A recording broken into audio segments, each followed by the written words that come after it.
voice can break the dark. A single spark ignites the heart. But if we turn when justice calls, the chains we forge will bind us all. When truth is silence, when lies take hold, the cost is freedom, the soul grows cold.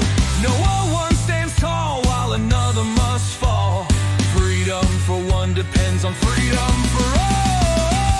We're mavericks of freedom, rebels in the fight, defending every voice, defending every right. For the moment we falter, the moment we stall, we lose our own freedom when we let others fall. You can't stand free while others kneel. When justice fades, it's freedom they steal. An innocent condemned, a crime unspoken, and with it the bond of liberty is broken. No tyrant rules without our consent. Oppression thrives where silence is spent. Stand for the weak, the silence the small, or freedom will crumble for us all. We're mavericks of freedom, guardians of the light, fighting for the truth, for what is just and right. For the rights of one are the rights of all. We rise or we fall by answering the call. Even those we may oppose deserve the rights we all uphold. For if we deny them what is fair, we build our own prison in despair. The fight's not easy, it never will be, but justice for one is the key to be free. We stand as mavericks, together we strive, defending the rights that keep freedom alive.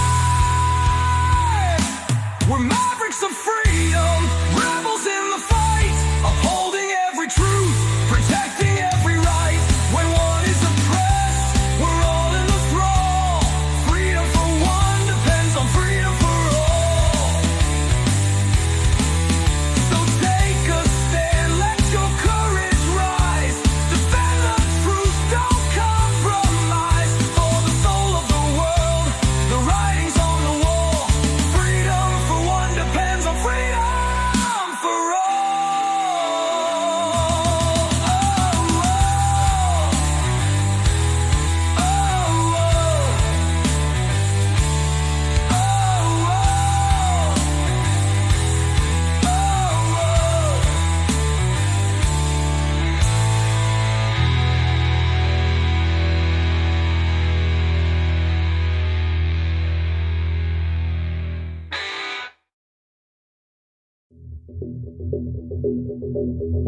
Greetings, Mavericks and new viewers.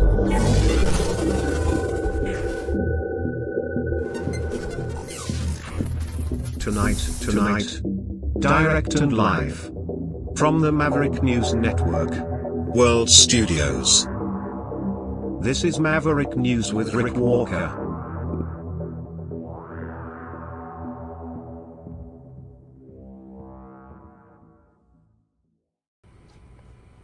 And they're off.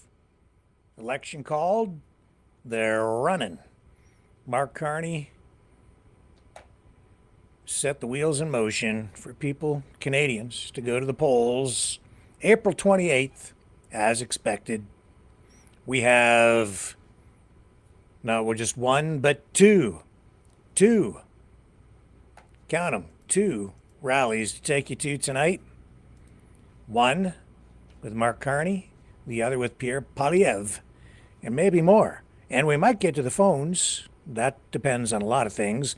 Plus, we have another story, a big story, well, an important story, a story of a local hero who passed away.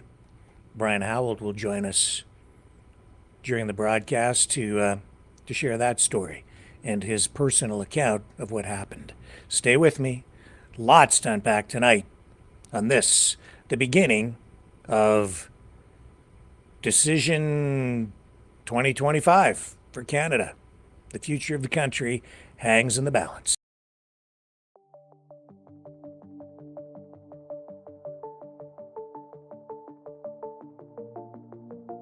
Greetings, brave Mavericks. Our quest for truth continues. We go beyond fake news. Together we expose propaganda. Together we pull others out of rabbit holes. We are maverick thinkers. We are all unique individuals, defenders of individual rights and freedoms, credible, trusted, grounded in reality. Maverick News, Maverick News. Defending free speech, free speech. Donate at freedomreporters.com. Do it now. Tomorrow may be too late. Maverick News. The world is watching.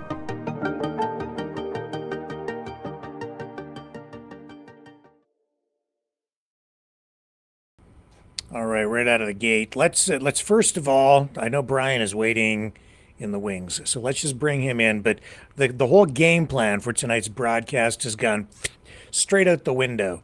Computer problems, internet problems, everything crashed. I barely got things running just before we came on air. Plus, we have 2 rallies to go to, the election call and Brian's story. But let's bring Brian in so we're not keeping him waiting. Hello, sir. How are you tonight? Hello, Rick. Can you hear me okay? Yes, I can, sir. Thank you so much. We do need to get this thing kicked off, though, so just stay with me if you would. Well, we first go to Mark Carney at this Liberal rally in St. John's as the election kicks off here for Canada. Canuckastanians going to the polls. Let's let this music die off so that we don't get a copyright strike, and then we'll pick up Carney's first big speech, his first big rally heading into this election. Here we go. Merci, Joanne. Oh, God. You're going to go to poilievre shortly, too.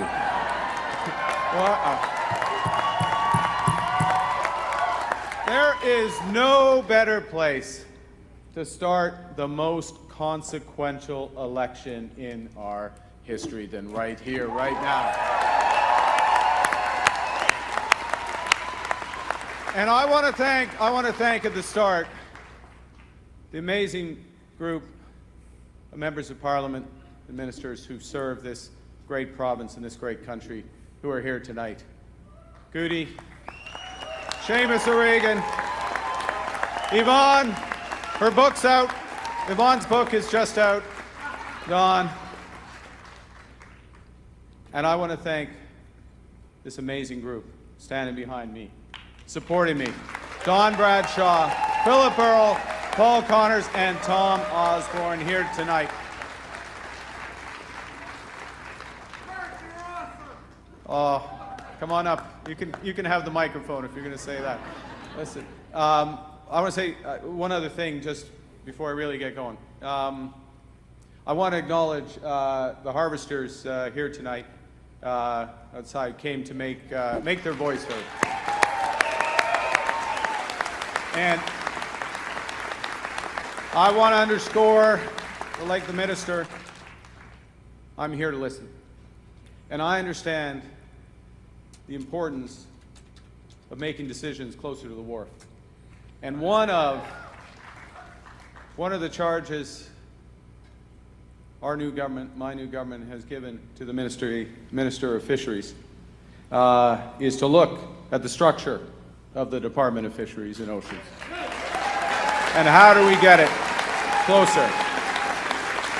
Because I know the harvesters, and we're all here for sustainable fishery and sustainable livelihoods, and we're going to make sure that happens.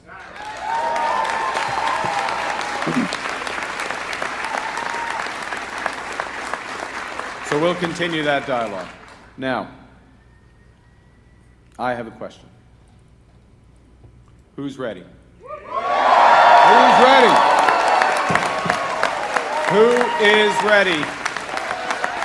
Who is ready to stand up for Canada with me?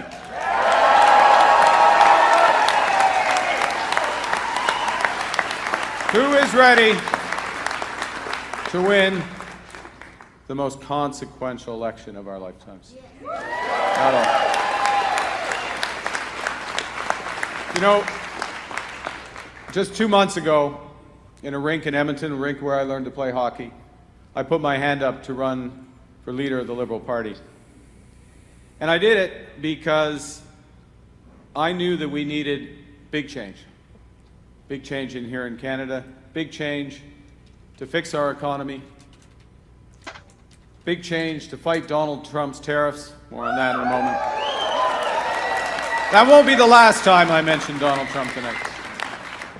Big change to help all Canadians get ahead. And since then, in meeting Canadians from coast to coast to coast, I've seen just how much they do want change. People want change. Les gens veulent du changement parce qu'ils s'inquiètent. Ils s'inquiètent du coût de la vie et de la crise de logement. Ils s'inquiètent pour les jeunes. Well, while he Ils speaks s'inquiètent French, de Brian, l'avenir and du since you're Canada here, face aux menaces de Trump what do you think? et un monde plus divisé et dangereux. It, What Canadians it's a want decent is speech, want I guess. change, but not Team just Canada. any type Yeah. of change. They want Here we go, English again. positive change, new positive leadership that helps us build together. They want leadership that stands up for Canada. That's right. And you know what? Part of standing up for Canada, part of making Canada strong, starts with making life affordable again. And that's why this morning I announced that a new Liberal government will deliver a middle-class tax cut that will save families up to $825 a year. And that's why Joanne and I in the cabinet, our first week, we announced for younger Canadians and those buying a home for the first time, we're going to eliminate the GST. We're going to eliminate the GST on new home buyers. That can save up to $50,000 a year. You know what? Just yesterday, we've been busy. We've been busy in Ottawa, I tell you. It's a change. The city, it's a city that doesn't wake up. You've heard of the city doesn't sleep. Ottawa, a city doesn't wake up. But we woke up Ottawa because what we've also done is we've expanded free dental care for the 5 million Canadians aged 18 to 64 who can't afford it. I'll tell you something. Already, with the Liberal dental care plan, 1.8 million Canadians have accessed it. That's people over 65 and under 18. Pierre Poilievre thinks they don't exist. Thinks they don't exist.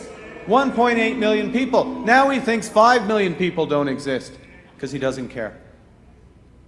He doesn't care. We, on our first day, eliminated the tax on carbon for people, for small businesses, and for farmers. And we did that to end the division it was creating. And you know what else? We reversed that increase in the capital gains tax because we believe that builders and fishers and those who take risks should be rewarded when they succeed. They're the ones building our country. So, in just 9 days, our new government has done more than Pierre Poilievre could imagine in his lifetime in politics. And it's a long lifetime in politics. Of course, I may be giving him too much credit because I say he could imagine if he had some imagination and didn't just mimic Donald Trump. Alors, cette semaine,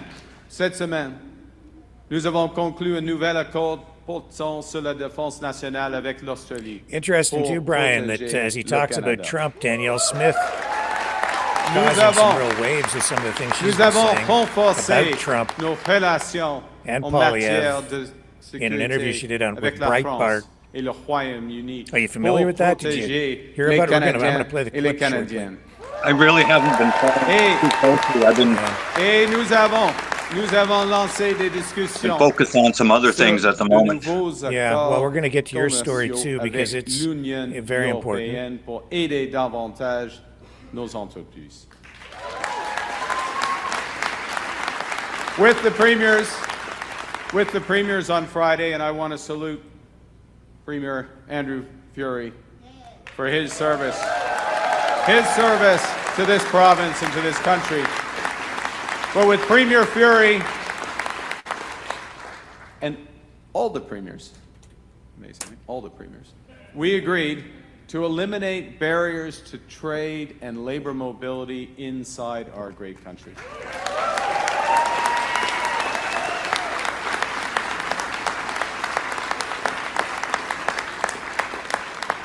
You think of all the building people from Newfoundland have done across this country.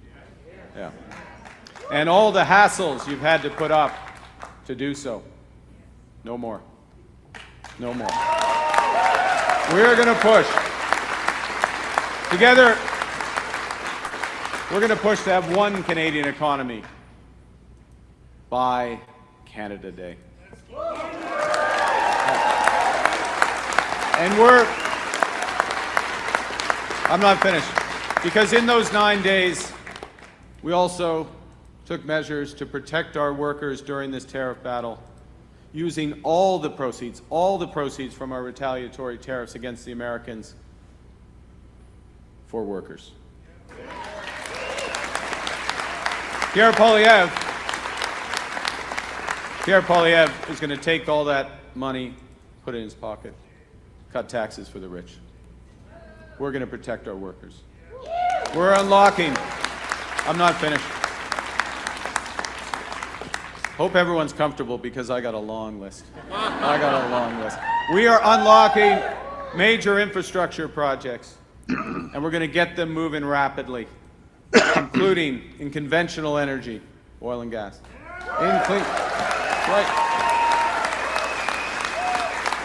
in clean energy, in critical minerals. You think about this great province, oil and gas. You think about the hydrogen potential. You think about the critical minerals. You think about new trade corridors with, this would be a change, with reliable trading partners.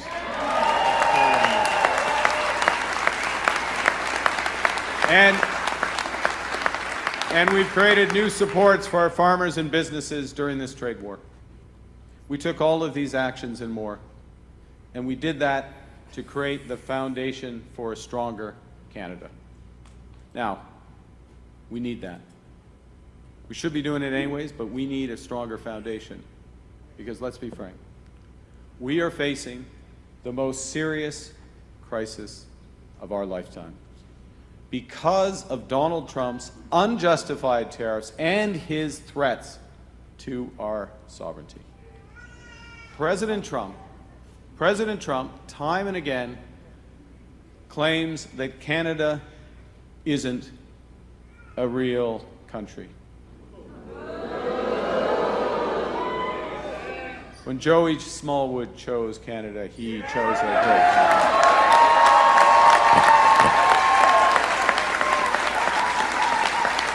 And he made it so much better, and you made it so much better. Donald Trump wants to break us so America can own us. We will not let that happen. We are over the shock of that betrayal, and it is a betrayal. But we should never forget the lessons. We have to look out for ourselves, and we have to look out for each other. Nous savons que nous devons veiller les unes sur les autres. Nous ne pouvons pas contrôler le président américain, mais nous pouvons contrôler notre destin. Nous sommes maîtres chez nous. Now, Trump has put tariffs on our goods, on our resources, and he's threatening more. He's put tariffs on what we build, on what we sell, on what we need to put food on the table, to put roofs over our heads. Now, Canada's strong response is already having an impact.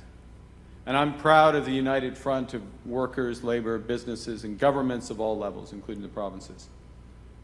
And let me be clear, as your Prime Minister, with these people standing behind me, every dollar we collect will go back to workers and protect you.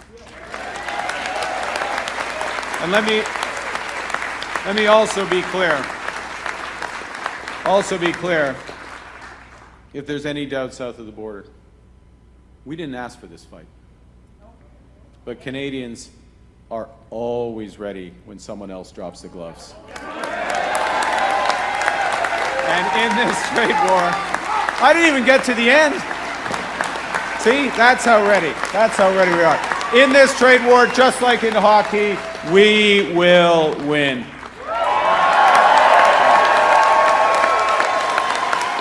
So,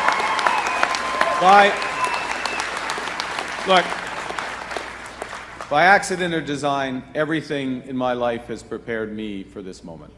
You know, I grew up with values that I learned in the classroom, at the kitchen table, and on the ice.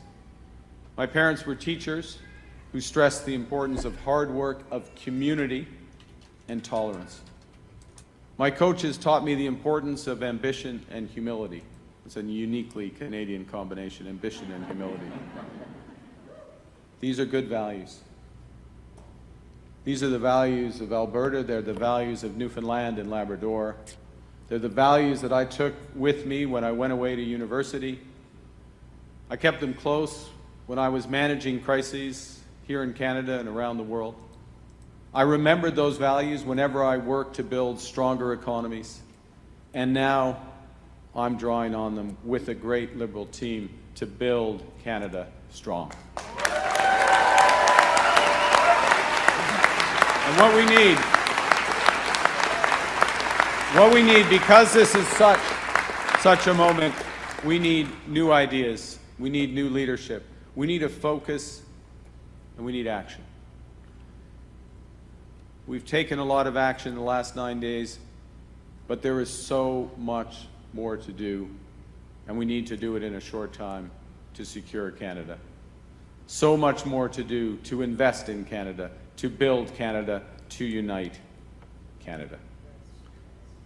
We will have to do things as a country that we haven't imagined before at speeds we didn't think possible.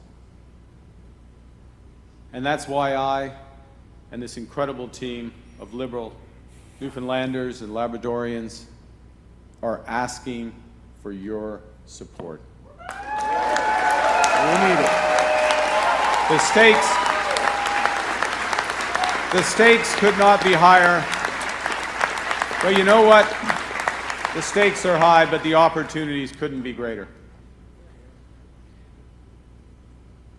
Pierre Poilievre doesn't get any of this.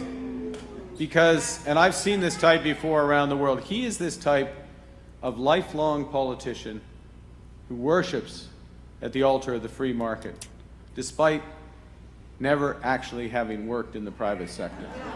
Never had to make a payroll. His reflex is always to cut and destroy. And while President Trump's plan is to divide and conquer, Pierre Poilievre's plan is to divide and be conquered.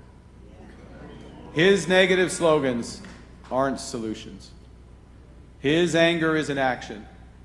His division isn't strength, because we know negativity isn't going to win a trade war. Negativity won't pay the rent or the mortgage. Negativity won't bring down the price of groceries. Negativity won't make Canada strong.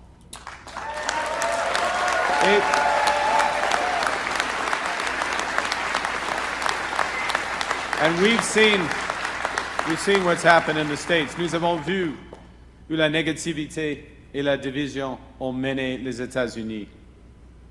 Nous sommes plus forts comme nous sommes unis. Les Américains vont s'affaiblir parce qu'ils ne le sont plus. The Americans are getting weaker because they are not unified. Alors, unissons-nous en cette période de crise. This is no time for divisive, angry politics. We're going to win this battle if we choose to be strong. Canada strong. Choisissons fort. Un Canada fort. It's our strength that the Americans want. They want our resources.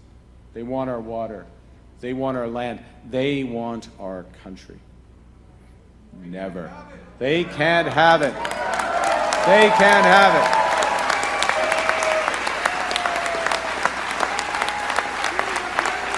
They don't. Vive le Canada, exactement. Vive le Canada. You know, you think about how different we are.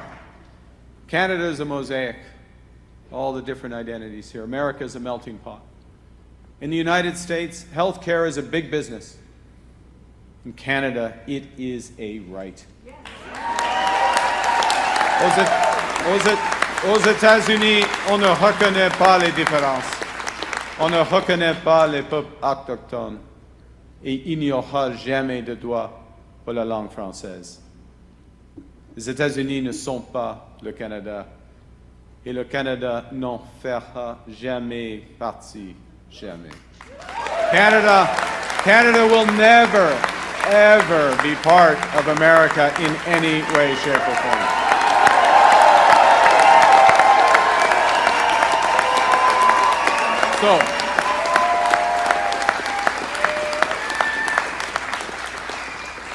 So what do we do? Elbows up. Elbows up, action up. Now, over the years, I've learned a few things about how to manage crises. And the important thing when you're in a crisis is to know the difference between what you can change and what you can't.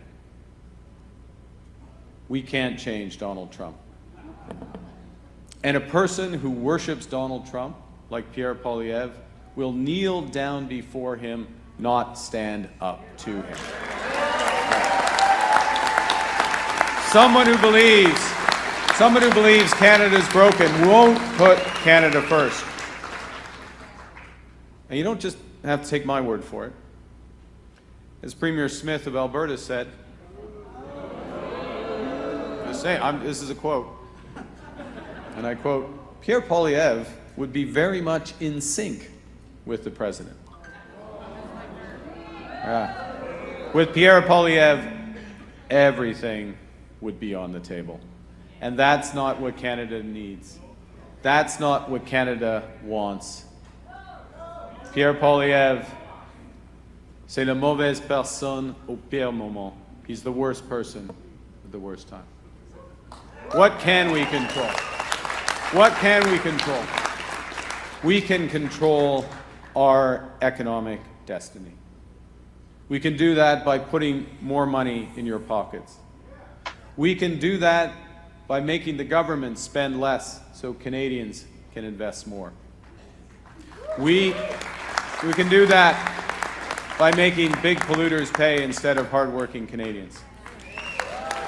We can do that by building millions of homes. We can do it by making Canada into an energy superpower and creating new trade corridors with reliable power. We can do that. We can do that by forging one Canadian economy, not 13. Now, before I finish, I just want to say a few words about why I'm a Liberal. You know, I got into this because I knew we had to change to build that strong economy and stand up to Trump. And I'm passionate about building a strong economy because that provides good, higher-paying jobs today and brighter futures for our children tomorrow.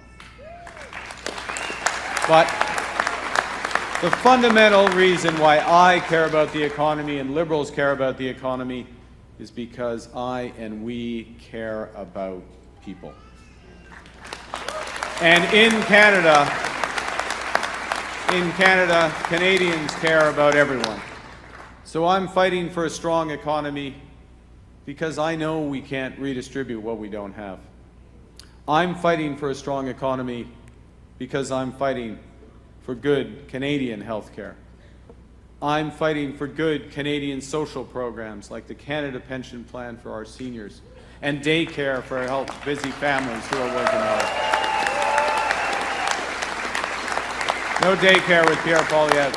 I am fighting for a strong Canadian economy so we can invest today in the jobs of the future and create a more sustainable world for our children and grandchildren.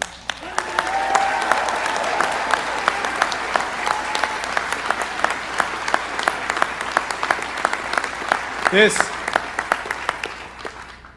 is a moment of enormous consequence for our nation. And Canadians have a big choice to make in 37 days. I'm standing before you tonight because Canada has given me everything. My family, my education, my values. And in return, I'm ready to give everything to Canada. So I ask you to do what you can to send 7 Newfoundland and Labrador Liberals to join me in Ottawa. Let's build Canada strong.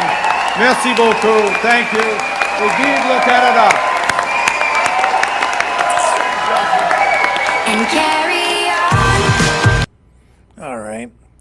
Let's dump out of that. So what are your impressions of that kind of inaugural campaign speech? I'm scared because I think the country is in a lot of trouble, and I think everybody is really divided. It's hard to tell who the good guys are from the bad guys. You wonder what people's motivations are. We're listening to politicians make a lot of promises, across the board. And I don't know if we can believe anything that anybody is saying. I don't know if they are, genuinely trying to help, but maybe can't deliver in the end, or won't, or if they're lying. I don't know, Brian. I'm just really worried about the country, and I want to save it in the worst way. And I sit in this chair every night right now, and I try to just bring people as much factual information as I can to get people closer to the truth. And then we listen to these speeches, and I see a lot of lying going on in social media, influencer streams, and I'm just worried about everything. I've heard those words before, decades ago. Together, the land is strong. We'll bring you a good economy. We'll bring you jobs. This and that. This has been going on since 1937. So domestically, the thoughts are similar. He's saying all the right things, but right now my main concern is Trump. Yes. What is the maximum? I could even trust this to statistics. What's the maximum number of actions Canada can absorb from Trump, and the minimum number of actions Canada will take against the United States? Because we've got 4 years of Trump to live through. It's a long haul. Maybe the first would be 20 months during the midterms. And it's getting weirder. I don't know if you've seen this. It just came to my attention earlier this afternoon. I guess it's been sort of circulating out there for the past day and a half or so, but it's just coming to the surface. King Charles is offering Donald Trump and the United States Commonwealth membership, and Trump is entertaining that. It's weird. Like, look at this. I'll show you this headline. I don't know what the hell to make of this, Brian, especially coming down right now. Here's Politico. Look, Trump, I love King Charles, he says. Like, what is like honestly, what is going on? The U.S. president is interested in joining the club of former British colonies if invited by the king, and I guess the king is signaling that he might actually invite the U.S. to join the Commonwealth. And Trump is like, I think that's a great idea. He says, quote, I love King Charles. He wrote this on a post on Truth Social, sharing an article from The Sun stating that King Charles wants to offer the U.S. an associate membership in the British Commonwealth. So, of course, that's sending shockwaves through, I would say, conservative or populist circles, right? Isn't that weird? Yeah, well, but Charles doesn't really run the British government. Right. Your You know, I parliament. just the whole thing. I'm like somebody. You know what? I saw a headline. Then I went to Infowars. Alex Jones is making a big deal out of it over there, and I'm like, this is not going to happen. This is just strange. It's weird. Everything's getting weirder by the day. You layer that into the whole 51st state controversy, all that rhetoric, and that makes everything even weirder. Trump Yeah. aligning more with Putin than Europe. Every day I get gobsmacked by something or other. It Let's is redraw. very Let's bizarre. redraw the border of Canada. Let's move it up 300 miles. Yeah, it That's isn't. like- Yeah, I just, just, just, I don't even know what to say. But let's just let it play out, I guess. And people are like, well, why would he join the Commonwealth? Because the royal family is bogged down in Epstein Island controversy. You know, it's just all this stuff. Like, it's just bizarre. It's weird. But you know what we should do? We're going to go to this rally with Pierre Poilievre shortly.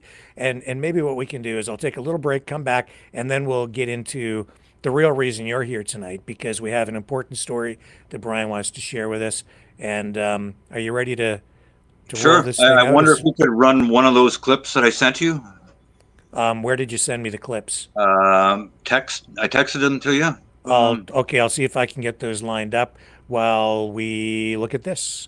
Stay with us, folks. We'll be right back.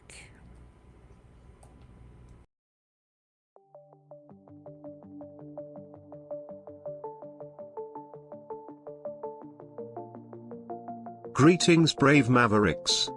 Our quest for truth continues. We go beyond fake news. Together we expose propaganda.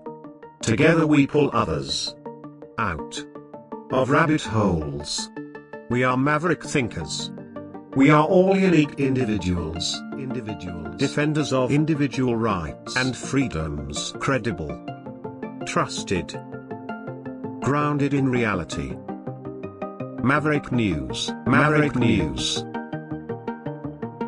Defending free speech. Free speech. Donate at freedomreporters.com. Do it now. Tomorrow may be too late. Maverick News. The world is watching.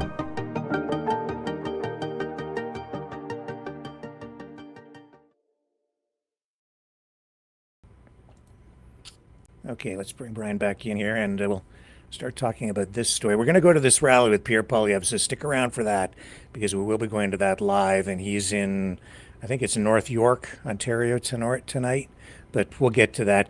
But Brian, you have a personal account. It's a Personal story. yeah, a personal story and a continuation of a story we told people about first here. Boy, this 10 months was 10 months ago. Yeah, back Yeah, in June. about 10 months ago. Yeah. Yeah, and it was a shocker for me. The incident in question from 10 months ago, and then the one on this Friday morning. Okay, so let's go back 10 months first of all before we tell you what happened here. And this is a story about a hero that passed away, but let's give people the backstory first. Kingston, Ontario, 10 months ago, June of last year, around June 5th, I believe, And It this was involved actually late May, late May. Okay. late May. And And my friend and compatriot and upstairs neighbor, Bruce Larrabee, was doing some yard work outside, and he heard a cry from the second story of the building across the way. Young little 4-year-old boy was crying out the window, asking for help, help, help, help. A lot of people were just walking by, but not Bruce. He heard the cries of this little boy. He went in, he talked to the superintendent. They phoned the police. They came. He got into the apartment number 7, this bigger apartment building right across from where we live. And they found this 4-year-old boy and an 8-month-old baby who had died, literally starved and dehydrated to death. Well, the mother, let's call her Jane Doe, partied with her boyfriend 30 miles west in Napanee and left both kids there unattended for almost a week before Bruce heard the cries for help. That was the incident 10 months ago. The shocking incident was that Bruce's wife, Darlene, just on Friday morning around 11 o'clock in the morning, came downstairs where I live. They're up on the top floor, pleading with me to go upstairs to talk to Bruce. He fell, apparently, and he was still asleep and wouldn't get up. Would I go upstairs to help him wake up? Right away, I knew something was strange, really strange. I called the landlord who lives just north of town. He came over within 15 or 20 minutes, entered the apartment, found Bruce had passed away about 2 days before. It's like a scaled down version of the Gene Hackman incident. It's like it's a horrible thing. This is someone who had saved a little boy 10 months ago, and now this happens. It's been really, really shocking to me to cope with it. And he's been a neighbor for 12 years, a really nice guy. We've had he could be a cantankerous son of a bitch at times, but he had a big heart, and that was best personified by what happened 10 months ago. Okay, so let's show people a little bit of what it was like in Kingston when this investigation was ongoing, and Bruce Larrabee, as part of the story, making really national headlines Canada-wide, I think even into the U.S. because of the the nature of the crime and the tragedy, and media managed to get access to Bruce, and this is what he had to say. This is one of the global news clips of that time, but as you can see, all the national media there. You were there as well, Brian, watching this all unfold and keeping us up to date over here. And this was what it was like. Michael told one of the detectives and someone else in the hospital that Mummy didn't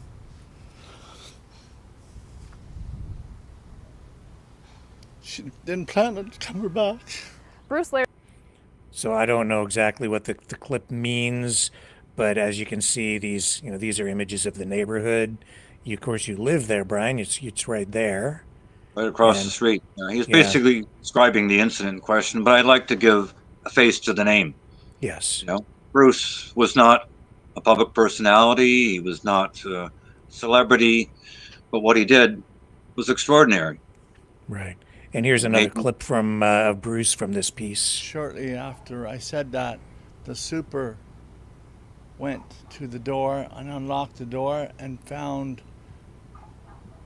the baby dead. That's when the police arrived on scene.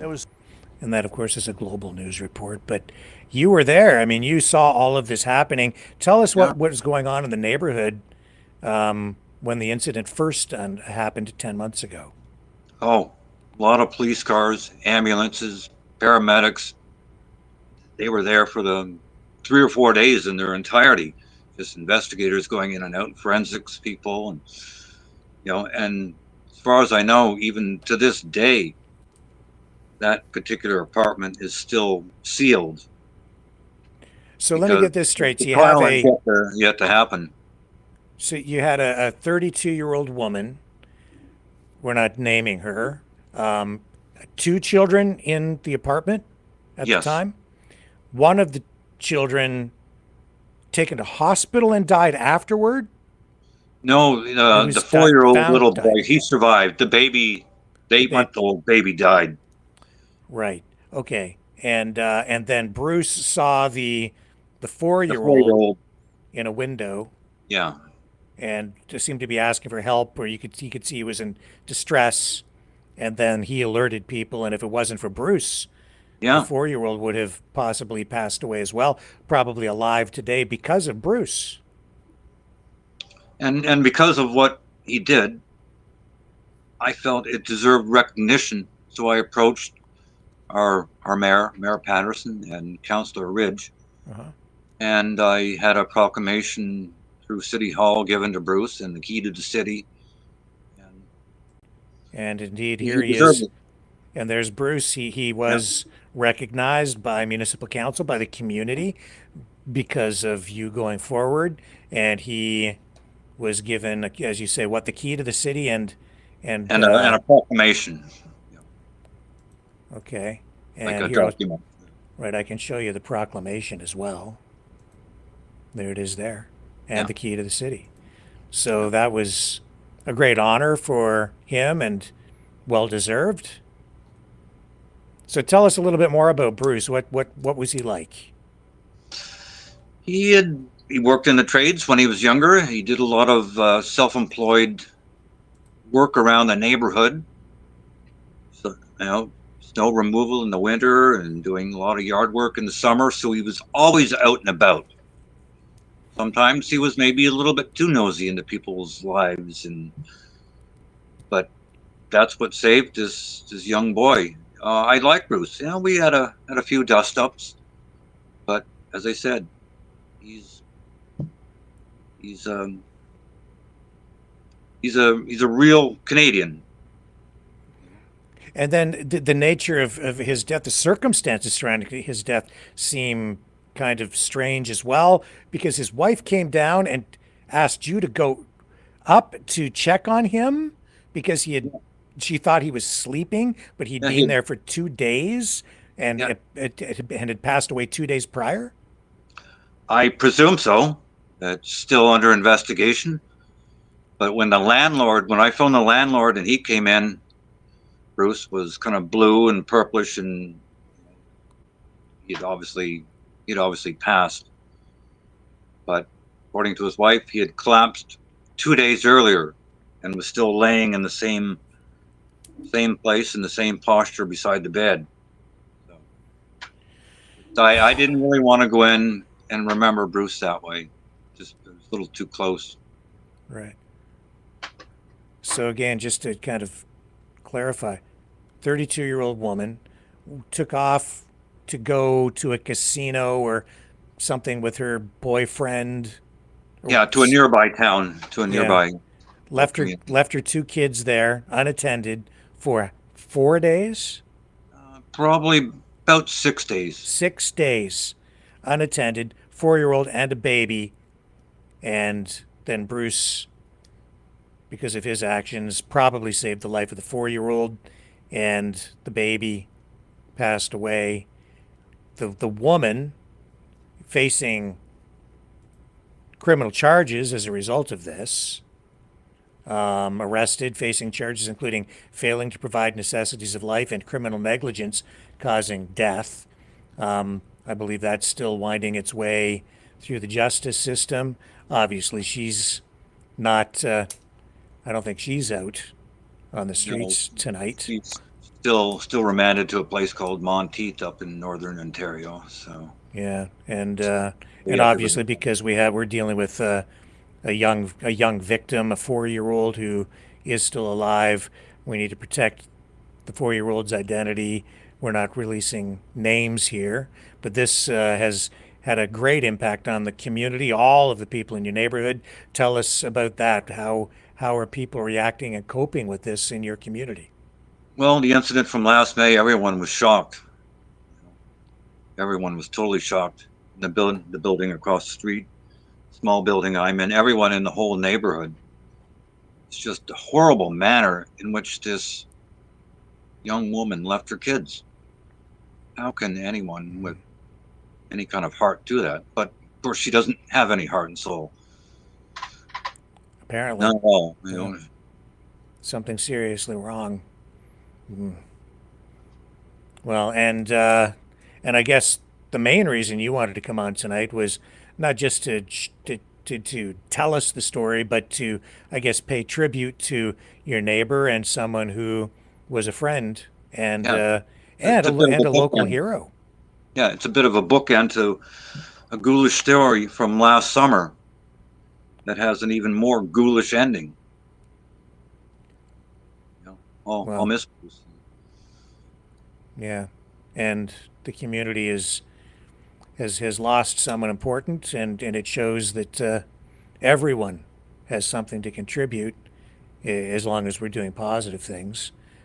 So this is, I guess, a fitting farewell and a tribute and a way to remember someone who was very important in your part of Canada. Somebody who did something important, really important. Maybe in later life, this little boy, maybe his relative, who's now the guardian, will maybe tell him the story of, the man who saved his life. Yes. Well, Brian, thank you so much for bringing us the story of Bruce Larrabee here tonight. I appreciate it, and it is important.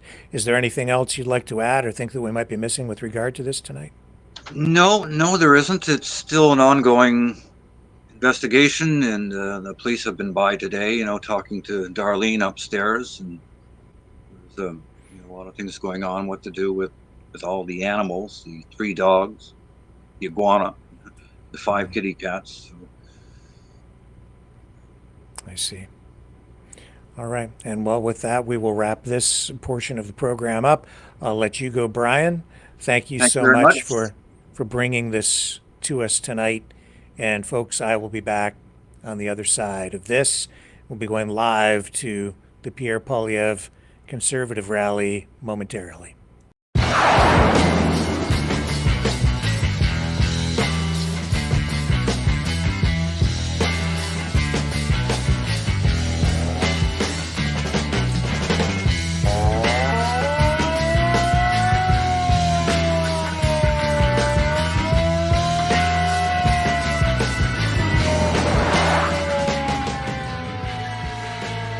Maverick News.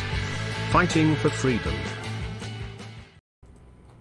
Okay, so we will be going out to that rally with Pierre Poilievre as the Canadian election 2025 kicks off, but I'm going to show you what Jagmeet Singh was up to today, the leader of the NDP. Let me share this with you. Instead of doing like a campaign rally thing earlier today, this was Jagmeet Singh on the streets of Montreal putting up signs. Pour les règles. Haven't heard too much from les règles. Jagmeet Singh in the last week or so.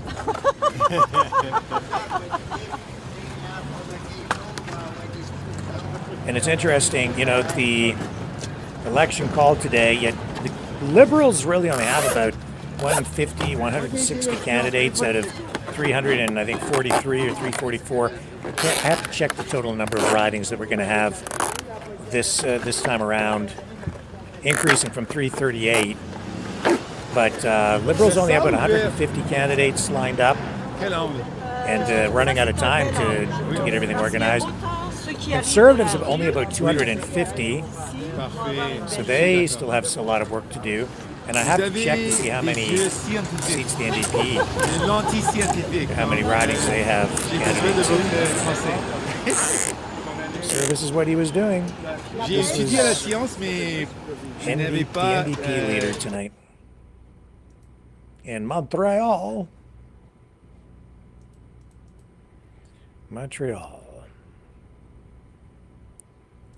So let me see, just checking in. They're warming up the crowd for Pierre Poilievre. A few preliminary speakers up there. I'm monitoring everything. Let's go. We'll take you live and just show you what's going on at the Poilievre rally. Let me bring it up on the screen for you. He's not on stage yet. And this is in North York, Ontario, in the GTA. There, that's what it looks like. Yeah. Interesting how they set his rallies up. They like to put him on that stage, like that riser in the center of the room, and they surround him. You know, more commonly you have the speaker at the front of the room, but they keep coming back to this format. I'm not sure why, but it seems to work for him. And then he walks around, circles, and engages with the crowd. And that looks like what they'll be doing here again tonight. Just a different approach.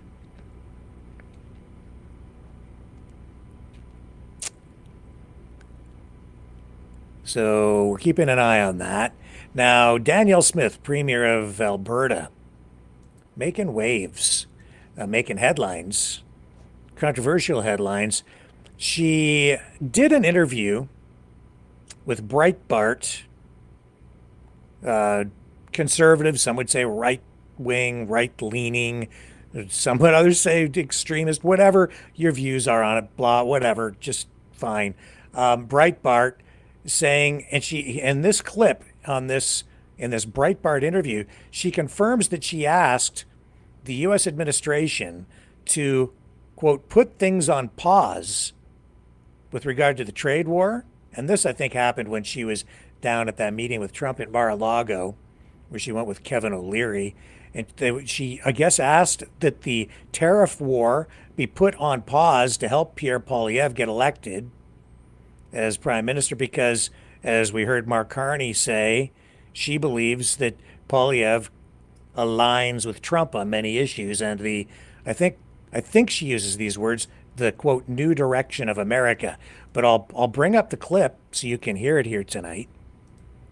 This is the one that's causing the controversy. She also held a rally over the past day saying that Albertans have had enough. And she basically came out and endorsed Pierre Poilievre, saying that he's what Canada needs right now, instead of all the policies that have really upset people out in Alberta, coming from first the Trudeau Liberals, and now, you know, people on the Conservative side say that Carney will just offer up 4 more years, or a continuation of, well, maybe not 4 more years, but a continuation of the Trudeau Liberal policies. It'll just be more of the same. Here's the interview clip from Breitbart. President Trump on these things, and it wouldn't be as tumultuous as what we're seeing right now. Is that something that you think is likely here? Are the Canadian people ready to go back the other way here and go away from the Liberal side that we've seen under Trudeau and whoever replaces him?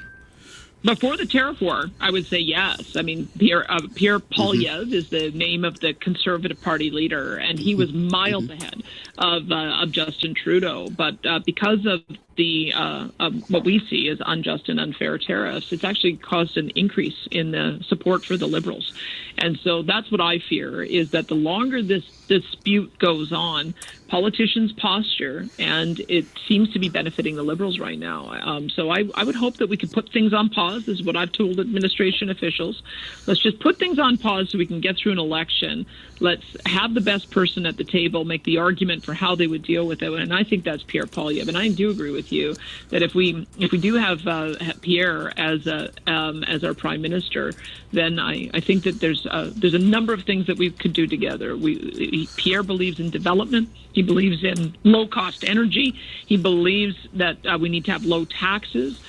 Doesn't believe in any of the woke stuff that we've seen taking over our politics for the last 5 years. So I would think that there's probably still always going to be areas that are skirmishes or disputes about particular industries when it comes to the border. But I would say, on balance, the perspective that Pierre would bring would be very much in sync with, I think, where the new direction in America. And I think we'd have a really great relationship for the period of time they're both in. Mm-hmm. So that's what's making people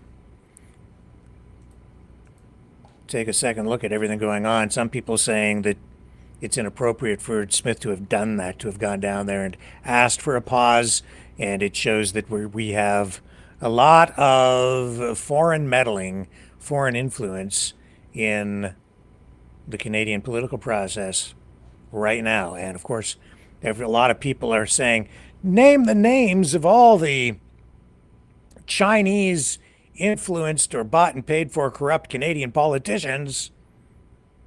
And I've been saying it for quite a while. We have way too much U.S. influence in our politics up here right now.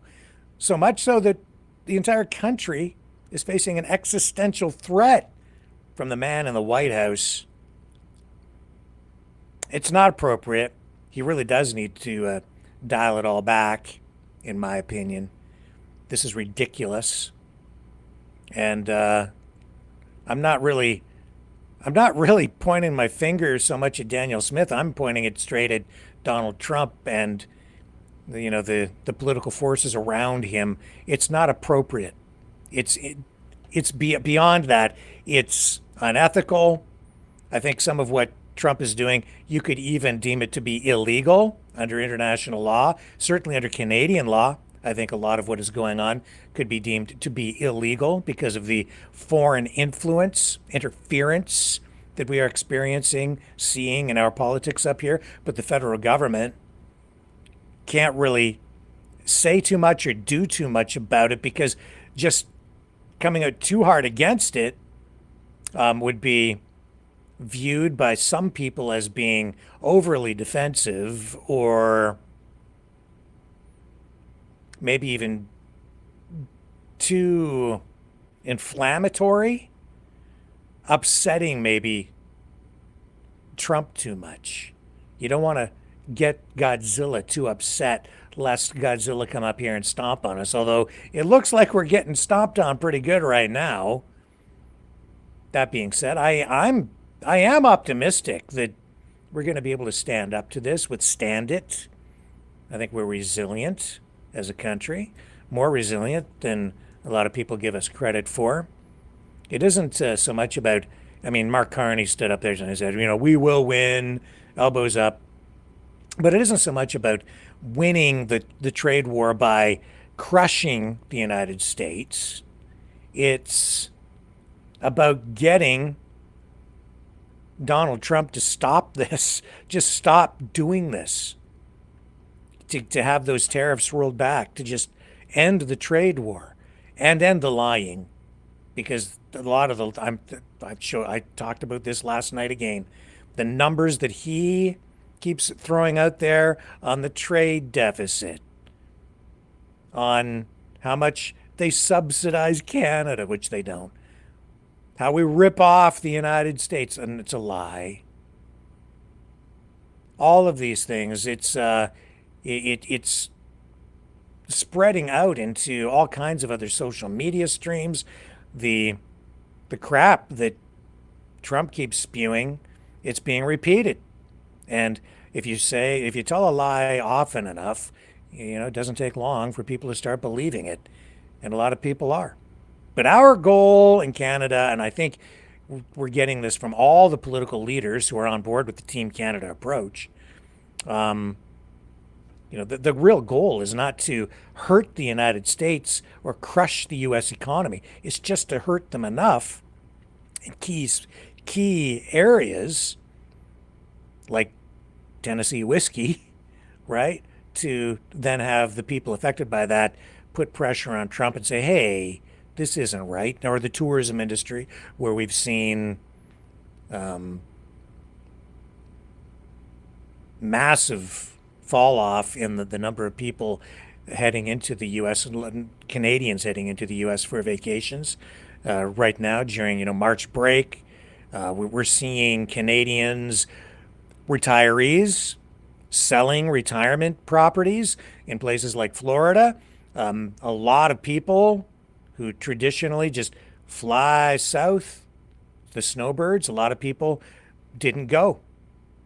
I just spoke to a friend who didn't go to the United States this year, took off to Mexico instead. So this is hurting the U.S. economy in a variety of ways. Canada's going to suffer too. No question about that. But again, I did see a live streamer, big social media influencer here in Canada, who very critical of the government, shall we say. This person shall remain nameless tonight, but saying, hey, if the Canadian government is imposing tariffs, which are essentially a tax on Canadians, tariffs on U.S. goods coming in, will Canadians be given a rebate check? Well, yeah, in a manner of speaking, yes, because you did hear Carney, and I've heard premiers echo this as well. The revenue generated from the tariffs on the Canadian side, we're told, and I hope these politicians keep their promise, it's supposed to be injected back into the economy to benefit workers, to strengthen Canada's position as we head into this this trade war. Now, I think this is Pierre Poilievre's wife on the stage. Let's pick this up and let's listen to what she has to say. She's speaking French. We'll wait till she goes to English. Hang on just a moment. Here we go. Maintenant le temps. Il est venu le temps où nous devons choisir. Si nous voulons donner un 4e mandat au parti qui nous a mis dans une situation économique vulnérable face aux menaces de Donald Trump, ou si nous voulons choisir le changement pour mettre le Canada d'abord. Here we are, Canada. It is now time where we must decide whether we're going to choose a party that is asking for a 4th mandate, and that put us in a weak economic position in face of the threats from Donald Trump, or if we want change to put Canada first.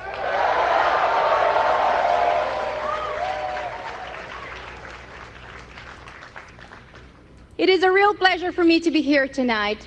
C'est vraiment un plaisir pour moi d'être ici ce soir.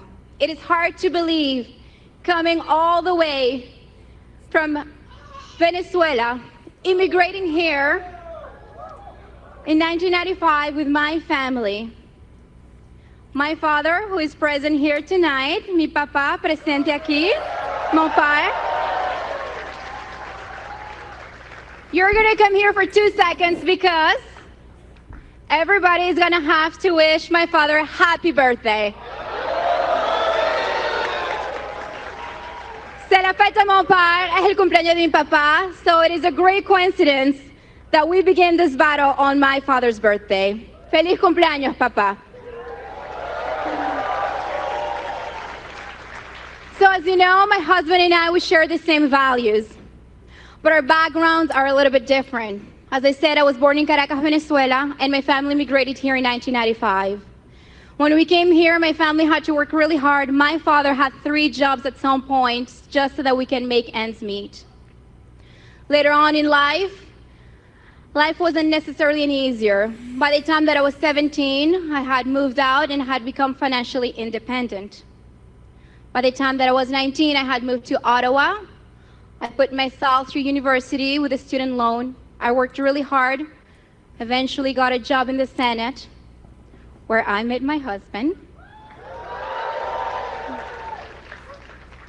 And my husband, he was born in Calgary, and he was adopted by 2 school teachers. His family had to work really hard and live paycheck to paycheck as well. My husband worked really hard. Eventually, he also made it to Ottawa. Thank God, because that's where we met. So, you know, my husband has spent most of his adult life right here in Canada fighting for all of you.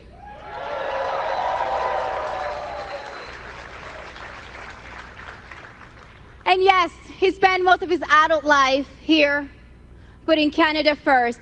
And that is not something that the opposition should look down on. Because, you know, leadership is born from true love for our country, from true patriotism.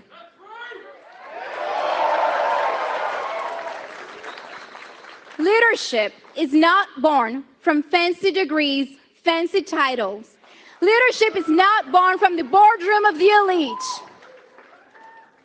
So this journey for us began about 3 years ago, when my husband started traveling from coast to coast to coast to listen to everyday Canadian, because what we need is leadership and a government that's going to be for the people and by the people.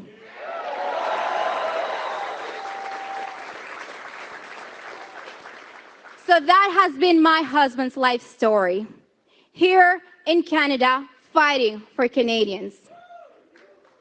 In contrast, we have a man who's asking for us to trust him that he can lead us, despite the fact that he has not spent the last decade here in Canada, despite the fact that he has been promoting policies that goes against Canada's interests, bringing jobs and investment abroad rather than growing our economy here. You know, when all of the crazy spending happened under the Liberal government, my husband was right there in the Finance Committee, actually going toe-to-toe against the man who's asking for us to trust him today. And my husband was the first one, 3 years ago, warning that all of this money printing was going to cause inflation. Meanwhile, others looked down condescendingly on him, saying that the opposite would happen. How did that fancy degree work out for that person?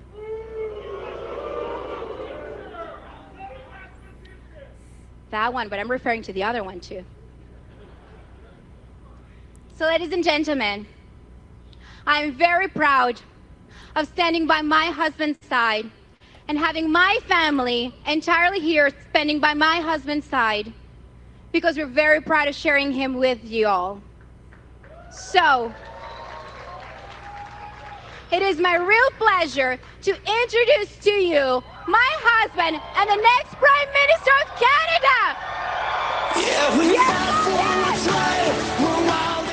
Okay, we're going to pull the audio down so we don't get a copyright strike on the music. And, yeah, she's pretty passionate. Anna Poilievre, Pierre Poilievre's wife, introducing her husband, I guess not just to the crowd here, but really to the country. A lot of people don't pay much attention to politics in this country until election time, and even then, it's hard to get people out to the polls. generally speaking, if we get 40% of people voting, that's usually sort of top end of participation. This time, though, I think we're going to see a record number of people coming out to vote because there is so much at stake. In fact, the very existence of the country is at stake. Yesterday, Danielle Smith making it very clear again that as far as she is concerned, and I think a lot of Albertans are concerned, if a Liberal government is re-elected, the country will likely face some sort of an existential threat because it may break up. That Alberta, you're going to have a big issue with separatists gaining more and more ground and steam out there, and maybe even on the Quebec side too. So the country's Donald Trump, what he's done is he's picked away at old scabs, opened old wounds, and Canada is already bleeding, not just because of the tariffs, but because of anger, resentment, bigotry, prejudice, old rivalries, and even wars being revisited. Not just trade issues, all these old historical issues that have been very divisive in Canada. I think we went through a fair period of time here where a lot of that stuff was kind of pushed back, but it was sitting on a back burner and still boiling at times and simmering. Now it's boiling over because of what Donald Trump has done. And that is really what has happened here in my view. He's exploiting these divisions. Weak Here we go. and out of touch leadership. 3 terms, they drove up costs and crime. 3 terms, they sent our jobs south and pushed our economy under the American thumb. My little boy understands something the Liberals do not, which is that in baseball and in politics, it's 3 strikes and you're out.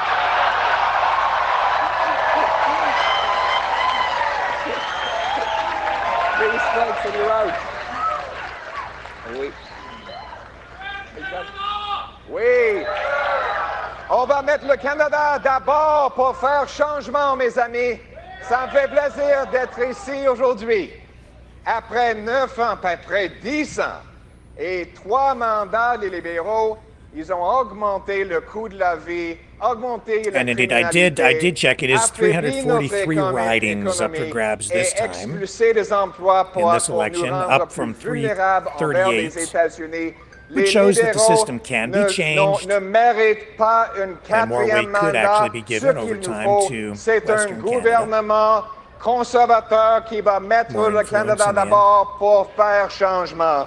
None of the parties are really ready for this election. Liberals 187. Wow, it I is checked. great to be here. What an Candidates incredible ready to go. crowd. Only 187 out of the 343. Crowd. Look at this. Amazing. You're ready. Oh, bring it home. Bring it home. Bring it home. Bring it home. Bring it home. Conservatives in better shape with 262 candidates We are going to bring it ready home. to go. We are going to bring it home. My friends, I love you too. I love you too. I love you all. And I'm here with all of you to bring home the Canadian promise. The promise that Anna talked about. The incredible story of her family coming here from Venezuela, making the great sacrifices that her father did so that he could start a family. 6 people in a basement apartment in working class Montreal, sacrificing everything every day up at the crack of dawn to pick fruit in a farm field, because that's what it took to pay the rent and raise the family and be a father. And as a result, today, one son is a soldier, another son is a carpenter, and a daughter who is a nurse, and of course, the greatest woman in the world, Anaïda. That is the promise. That is the promise of Canada. And by the way, happy 39th birthday today, Louise. That's the promise the country made to me when I was born to a single mom who put me up for adoption to 2 school teachers. But those teachers taught me a lot of things. The most important was that in this country, if you worked hard, you could do anything you wanted. You get a beautiful house on a safe street, protected by courageous soldiers under a proud flag. That was the promise of Canada. But after 10 years of Liberals, that promise is broken. Everything costs more. Work, that's right, and we will fix it. We will bring it home.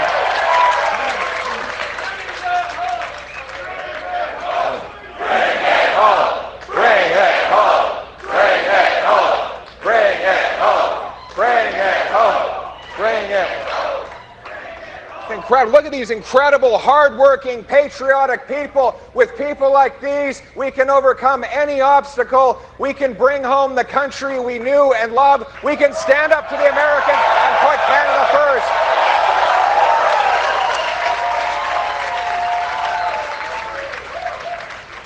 first. This is the thing about our country. Our people are so much better than our government, aren't they? They deserve so much better than this.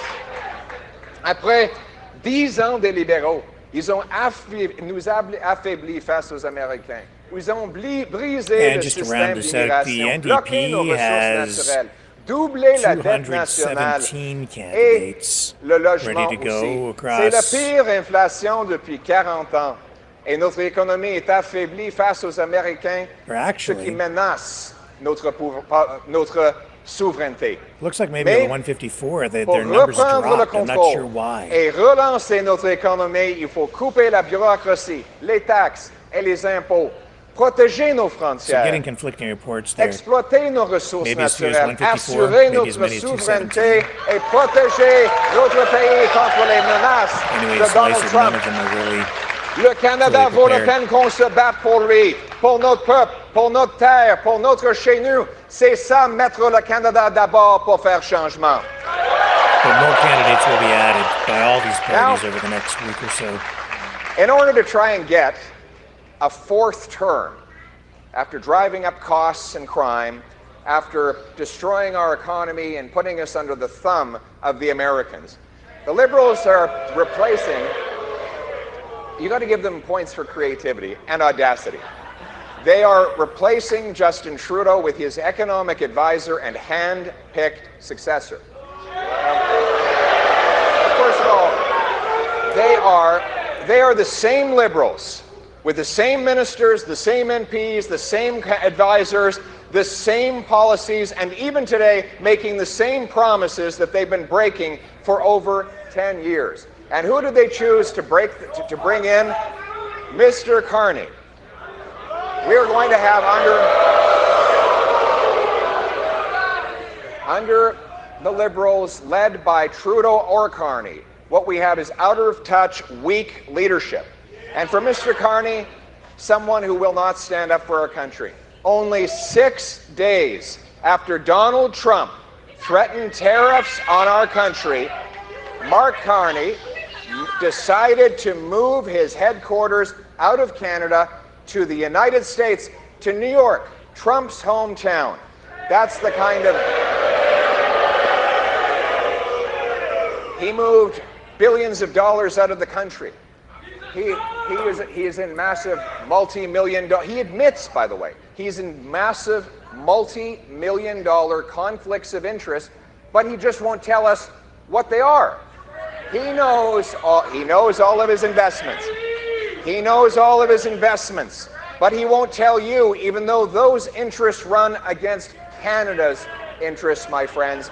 It is time to stop putting the Liberal Party first. It is time to put Canada first for a change.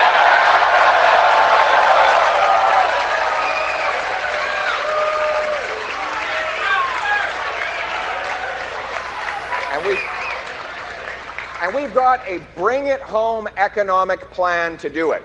And it starts with a big, patriotic, bold, and beautiful bring it home tax cut for all Canadians.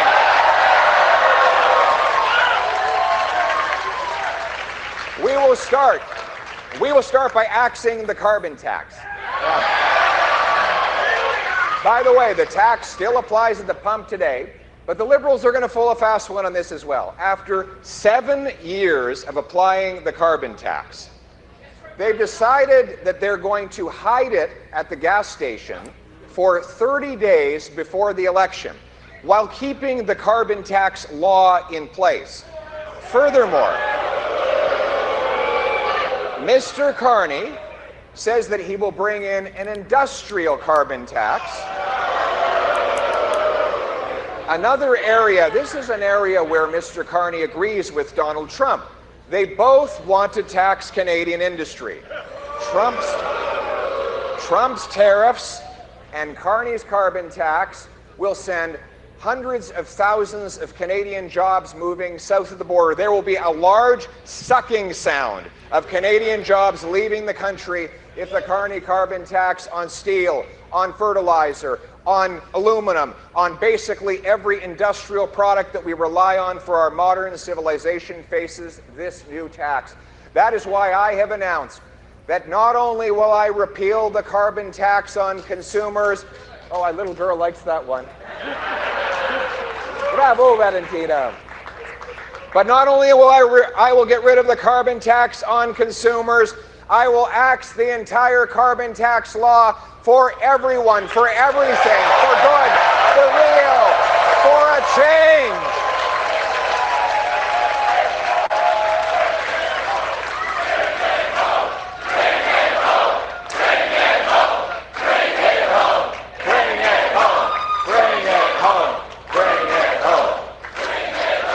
And then there's income tax.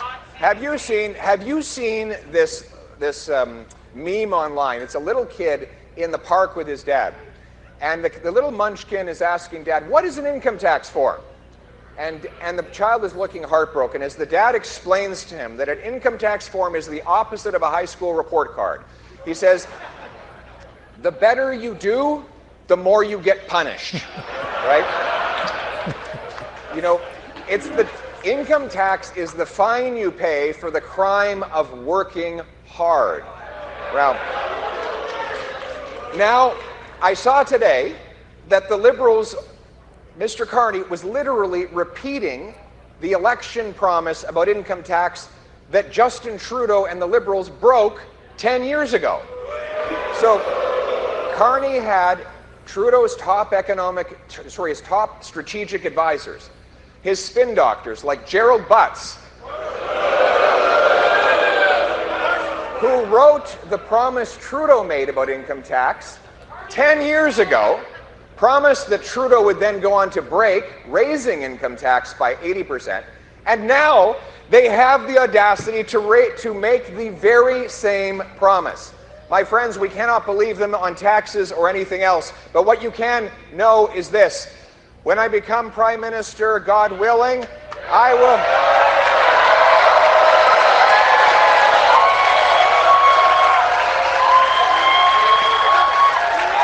Thank you.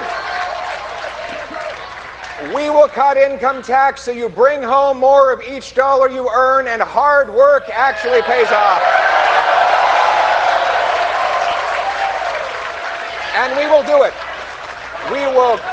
We will cut government waste. We will cut bureaucracy, consultants, handouts to corporate insiders. We will cut wasteful foreign aid to dictators, terrorists, and multinational bureaucracies.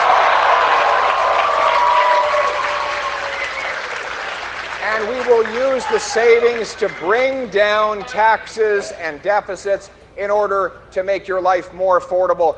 And we will bring homes that you can afford to buy. You deserve a home.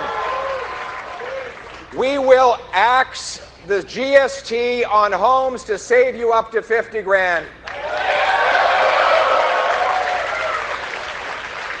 We will incentivize municipalities to speed up permits, free up land, and cut development charges to build the homes of the future.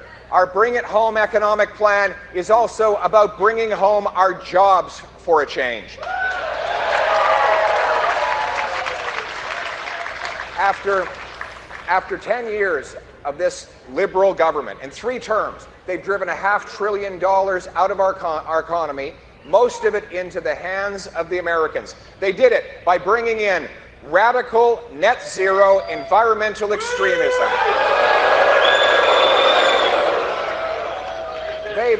They blocked nearly $200 billion of resource projects. Mr. Carney was Justin Trudeau's economic advisor as the Liberals waged war on our energy and resource sector. But we will take action to reverse this attack on Canadian jobs and industry. I will repeal the Liberal No New Pipelines Law, C-69.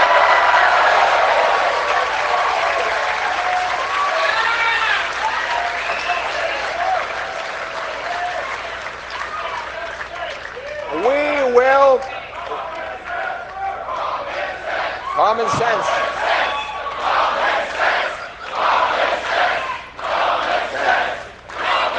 Common sense. We're going to make common sense common again, and we're going to repeal the Liberal cap on Canadian energy. We will unleash all of our energy sector to produce more and bring it home.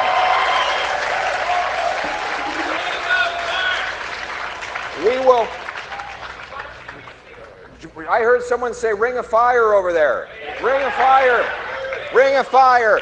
We have hundreds of billions of dollars of cobalt, copper, chromite, zinc, gold. That belongs to us. It's right beneath our feet. The Liberals have been blocking it for 5 years. I'm going to move to grant the permits within 6 months. Let's dig some mines.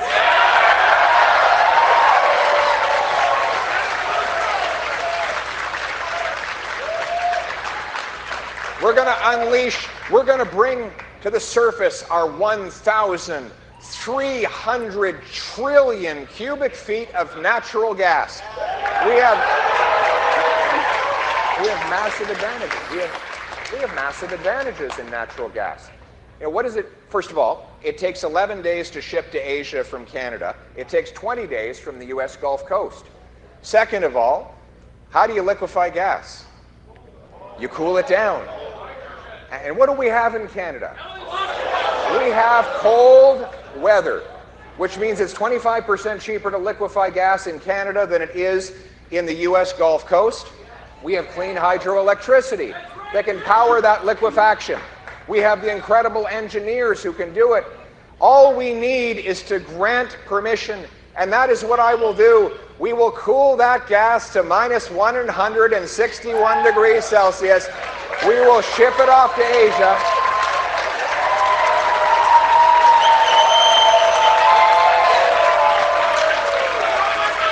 We're going to ship it off to Asia to sell it to them so they can break their dependence on dirty coal. We will ship it off to Europe to break European dependence on Putin. And break Canada's dependency on the Americans. We will turn dollars for dictators into paychecks for our people.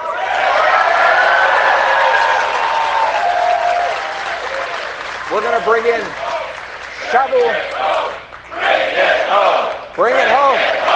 Bring it home. Bring it home. Bring it home. I love you guys too, and I need you all, the young people here, I need you to go and study the trades. Get an apprenticeship. We got any trades workers here? Give it up for the trades workers. Boots, not suits. Right on. Because we're going to have these shovel-ready zones. These shovel-ready zones will draw a big circle around an area that's already pre-permitted and pre-approved to dig a mine, build a power station, a data center, a pipeline, you name it. We'll get it approved before they even apply for it. Lightning fast permitting will get the projects going. But we're going to need the workers to do it.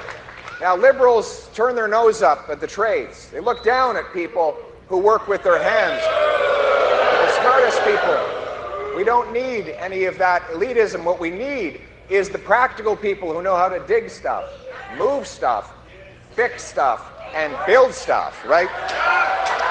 And that's why I announced we're going to cut bureaucracy, and we're going to put the money into restoring the $4,000 apprenticeship grants, and we're going to fund 350,000 more training spots for young apprenticeships and other people to learn how to build stuff.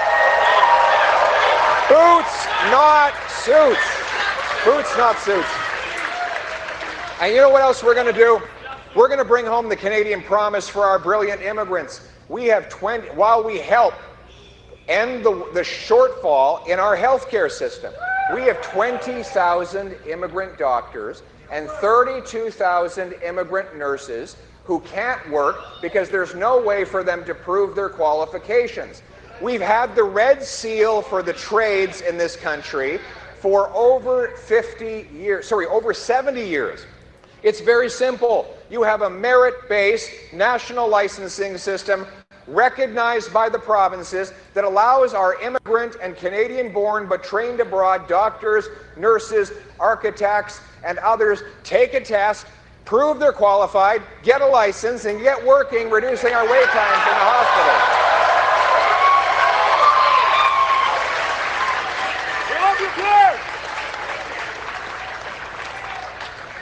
We've got to get our Filipino nurses working in our hospitals. We want them and everyone to bring home powerful paychecks, but those paychecks have to go to safe neighborhoods again. So we will stop the crime.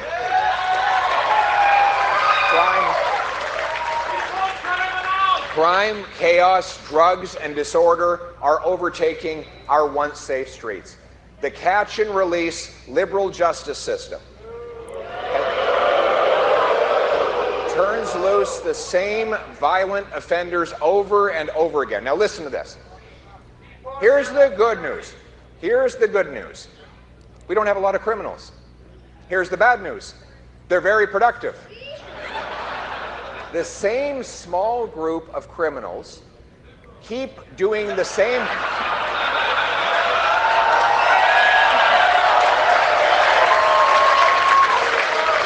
You heard about the robbery in Ottawa. Did you guys hear about the robbery in Ottawa? It's terrible. Guy walks up to another fellow, pulls out a gun and says, "Give me all your money." And the man says, "Wait a second, do you know who I am? I'm Justin Trudeau." And the criminal then looked at him and said, "Well, in that case, give me all my money."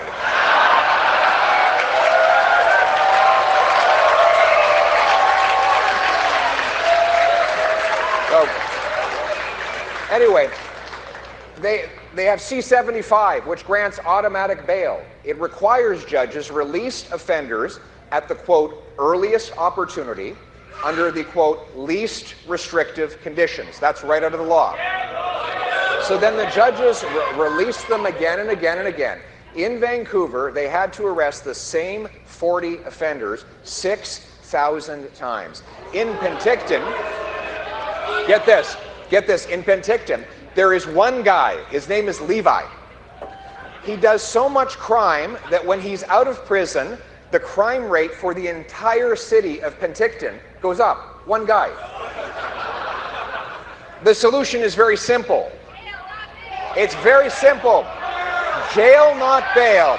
We will bring in a law making repeat offenders ineligible for bail, probation, parole, or house arrest. It will be jail, not bail. Jail, not bail.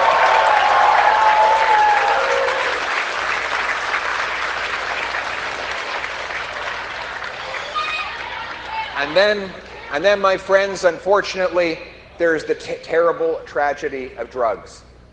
Opioid overdoses have killed 50,000 people in the last decade, more than died fighting for Canada in the Second World War. These drugs are ravaging our communities, tearing apart families, and ending far too many promising lives. We know this happened because corrupt pharmaceutical companies lied to the medical system to push those opioids, claiming that they were neither addictive nor lethal. In fact, they were both. And now the Liberal government continues to give more money to those same corrupt pharmaceutical companies to hand out what they call a safe supply. In other words, giving more opioids to people who are addicted to opioids. They have effectively decriminalized hard drug possession. They are not prosecuting drug possession crimes. And meanwhile, those courageous people who struggle with addiction and want to get help cannot find assistance because there are no spaces for them. My friends, we will take the opposite of approach.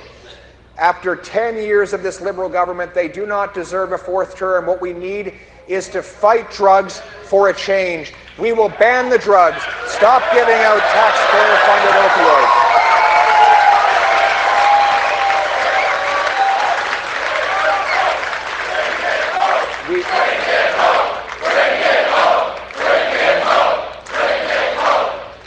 And we will invest in treatment and recovery to bring our loved ones home drug-free.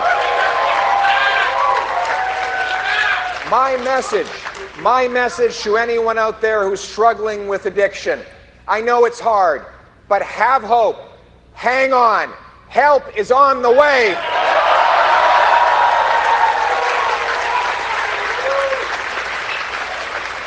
And we will restore order at the border. Liberals have broken the border, allowing 99% of shipping containers to enter without any inspection at all. That's where the drugs, guns, and stolen cars are able to move. Our common sense plan will hire 2,000 more frontline CBSA officers. We will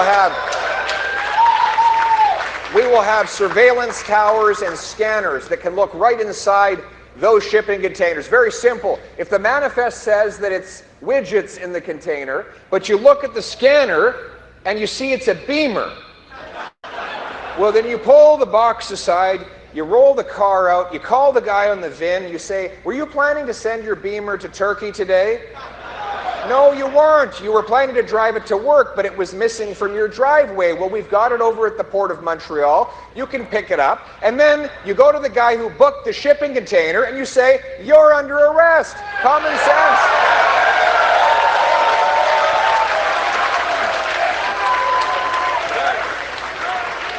So, how are we going to pay for it? We have a dollar for dollar principle. We're going to get the money elsewhere. You know what we're going to do? We're going to cancel the multi-billion-dollar gun grab that targets licensed, law-abiding,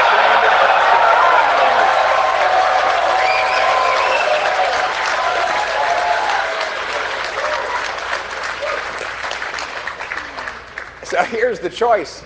Liberals want to go after Grandpa Joe's hunting rifle. Grandpa Joe's not the problem. He's not shooting up our streets.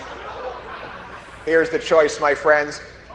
Canada First Conservatives want to protect Canadians from criminals. Liberals want to protect turkeys from hunters. You decide what makes most sense to you.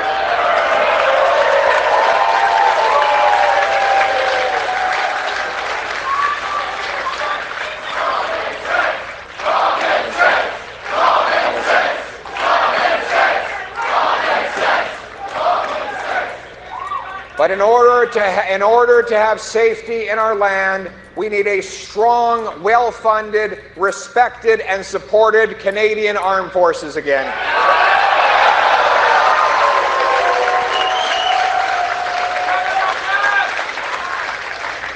Our Canada First plan starts with reinvesting and taking back control of our Arctic seas, skies, and soil from incursions by the Chinese and Russians.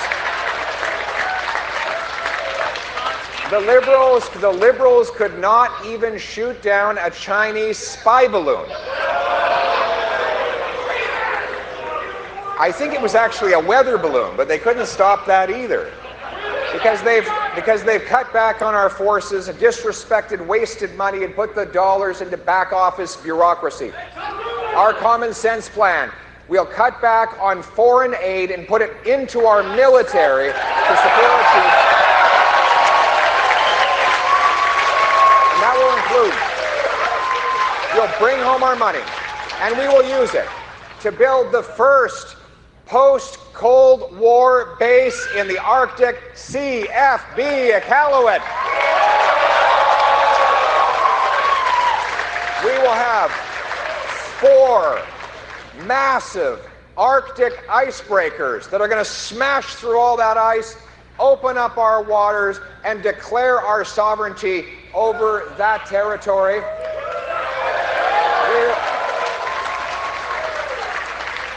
We will ensure we have new fighter jets, new Poseidon surveillance aircraft that can look down and intercept and interrupt the work of the Chinese and Russians with their submarines. We'll double the size of the first patrol of the Arctic Rangers, who are on the ground defending our sovereignty, and to bind our people together and renew the interest of our youth in the military and in our country. We will massively expand the Cadet Corps for our young people.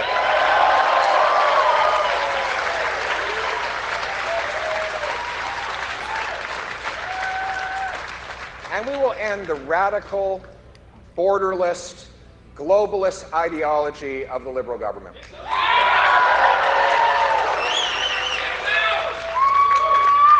Out of control, borderless policies like the Century Initiative, which seeks to, where Mr. Carney and Mr. Trudeau have taken the advice of Mr. Wiseman, which is to expand our population to 100 million people. More than doubling the population of the GTA when we're already in a housing crisis. We have seen, we love immigration. We always had the best immigration system in the world. We brought in people with skills who could fill jobs and succeed in our country in numbers that our housing, healthcare, and job market could absorb. But Liberals blew the system out of control, increasing population at 3 times the rate of our housing stock.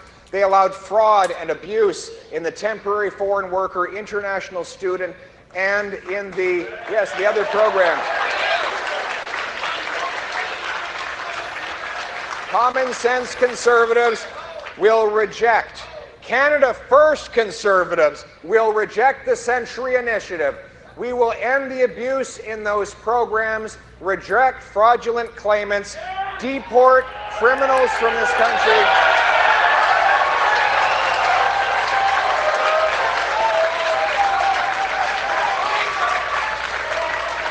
And we will cap immigration so that never again does our population grow faster than our housing, our health care, and our jobs.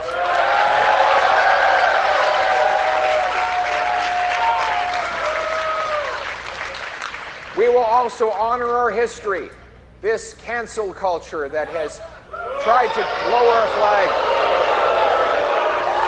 We're going to put Terry Fox and the Famous Five and our veterans and other Canadian heroes back in the passport.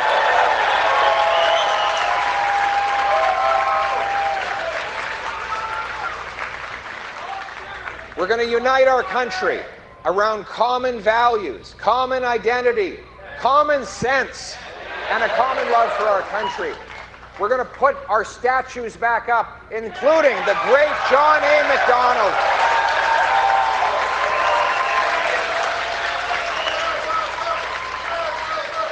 And we will build out the vision of an East-West nation that John A. brought to this country. He was the first to stand up and say, we are not Americans, we are Canadian.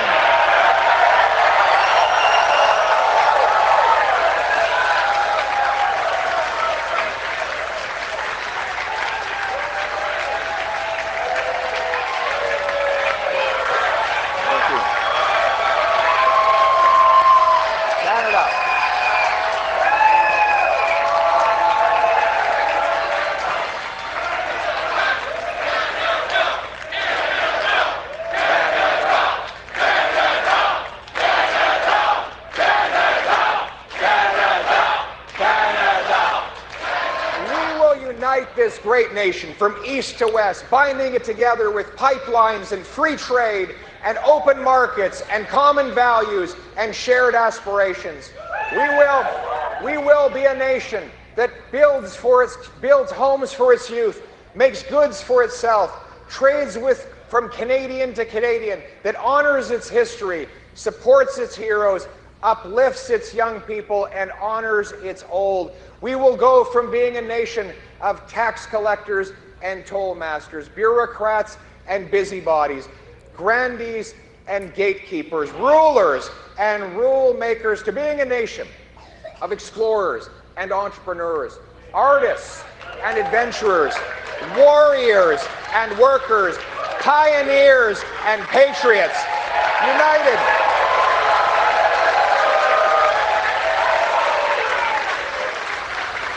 What binds us together is the Canadian promise that anyone from anywhere can achieve anything, that hard work gets you a great life, in a beautiful house, on a safe street, protected by brave troops under a proud flag. To uphold that flag and its promise, we must work together, fight together, and win together. That is what it means to put Canada first. Let's bring it home!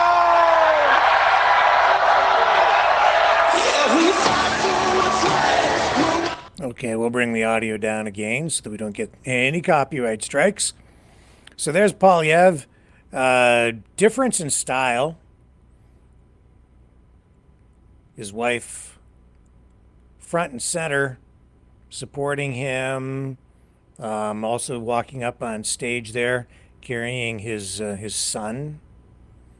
So really, I mean, it's optics, obviously. It's politics, it's showbiz. And just showing everybody that he's a family man. Trying to appeal to people, I think, with the idea of family values. And there it is again, kissing the baby like a good politician should. Even if it's your own. What a cute kid, though, I have to say. Look at the red cheeks. Why does that boy remind me of Dennis the Menace? Oh, cute girl too. Great looking family. I have to say that. And standing in the center of the room on that stage, on that riser, really not a stage so much, a riser, kind of in the center of the crowd, a different image. I think he's trying to portray himself as a family man, a man of the people. Striking difference between the Conservative Party today and when I think back to like the Conservative Party of the 1980s and Brian Mulroney, that era, when I remember Ed Broadbent of the New Democratic Party at that time coining the phrase the Bobbsey twins of Bay Street, referring to the Liberal leader and the Conservative leader at the time as being pretty much the same, both catering to big corporate interests, the rich. And now today, it's interesting to see that Pierre Poilievre leading the Conservatives, a party that is trying to portray itself as a party of the people, the working class, blue collar, middle class people. And also Trudeau in the last election promising to support and uplift, actually the last couple of elections, to support and improve the lives for the middle class. And I don't think he did that at all. And now we see Carney standing up there tonight, promising to unite the country. And what was the one, the main criticism I had for Justin Trudeau, and the main reason I've always said he wound up being the worst prime minister in Canadian history, is because he failed to unite the country when it needed most to be united. And really, failed to do that during the Freedom Convoy, when he really needed to reach out and find a way to address the concerns of people who showed up en masse to protest mandates and really just needed to come out and speak to people. Obviously, that didn't work out. And as a result, his approach, I think, came back to hurt not just him, but the entire country. And we're still paying a price for that today, because he took the bait, he fell into the trap of authoritarianism. He obviously saw what he thought was a threat to the government and responded with force. And that was not the right decision, not in my view. I understand why he did it, but it was the wrong decision, the wrong approach, and we're all paying for it today, because the country is more divided than ever, and I think those divisions are being exploited, used by Donald Trump and some very powerful people lurking in the shadows in the United States, influencing, interfering really in our politics as we embark on this 2025 federal election. Probably the most consequential election in maybe Canadian history. I have to think back, certainly in my lifetime, we've had very consequential elections in the past, and when I think back to, through my history, to the War of 1812, which people refer to from time to time these days because of the threat from Trump against Canada and the trade war. And make no mistake, it is a war. The threat to Canada from Trump. People refer to, it brings back memories of the War of 1812. And in many ways, we are replaying that, and the divisions, the old scabs being pulled off, and the blood that Trump smells in the water because of all of that. It's old blood, cold blood, that dates back even to that period and even before. Oh, it runs deep. And I don't know. I'm very worried about the country. I think we all are. Although some people would like to see it blown apart. Working every day to divide so that Donald Trump can actually conquer. But who are the good guys? Who are the bad guys? Really hard to tell. Are the intentions pure? Are the motivations pure? Is there corruption? Ulterior motives? Conflict of interest? So much going on. So many moving parts to this whole thing. I don't know. Let me just check the chat.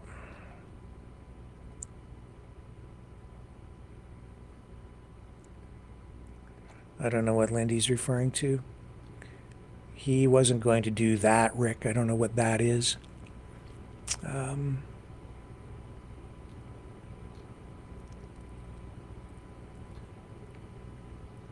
Longuduri says we just need a referendum on the BS Confederation, whatever that means.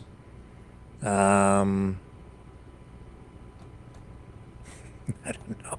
It's all the usual kinds of comments, some of which I don't quite understand because I don't know what the comments were before it, so I can't put it into proper context. Lindy says, great speech, I think referring to Poilievre.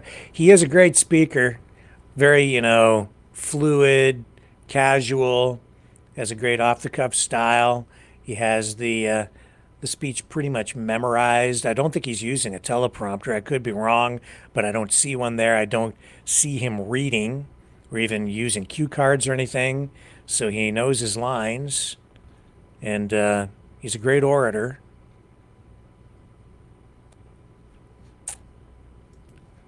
And I think he's actually a better a better communicator than Carney. Carney seems a little stilted at times, and I don't know if you've noticed, but sometimes he has become a little bit edgy, a little bit snippy with reporters when questions have been posed that have irritated him a little bit, especially questions about the 51st state. And I kind of understand, but he needs to watch that temper. He has a temper, Carney. So we'll see how that all plays out. And the other thing that I have noticed, and I'm sure you have as well, is that Carney has been stealing all of the conservative campaign planks from their platform. The carbon tax, I got rid of the carbon tax. Well, it's still on the books. It's just been reduced to zero. The GST on new home buyers, exactly what Poilievre has been talking about for some time, and Carney taking that as well. And it's just mirroring what Poilievre has been talking about for months. Stealing all of that, trying to take the wind out of his sails. But the one thing that is pretty clearly there in the background is a carbon tax.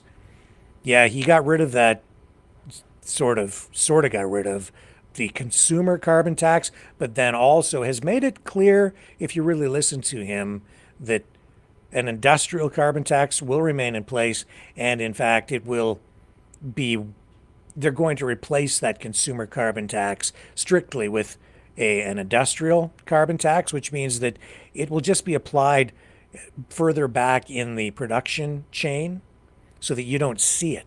You'll pay for it at the cash register, as will the world.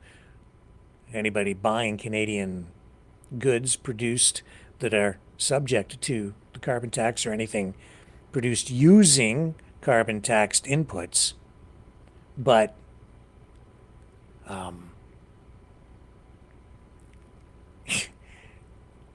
it's just going to be woven into the price. So it really isn't getting rid of the carbon tax at all. That is, again, sort of a sleight of hand. I don't know if I'd quite come out and say it was a lie. I wouldn't go that far, because he has told us that. He's not really hiding it.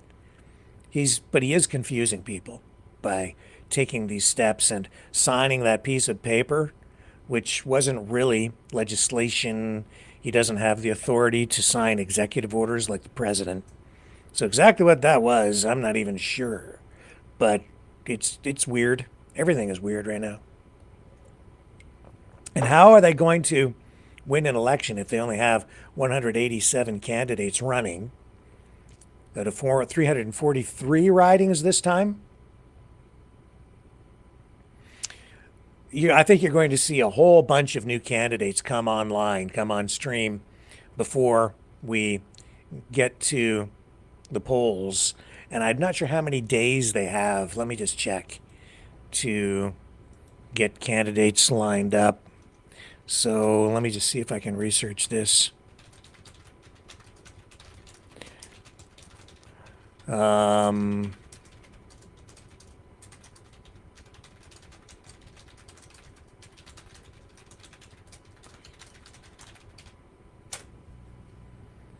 I think it's like, well, I'll just see if I can find the answer here. So yeah, April 28th is the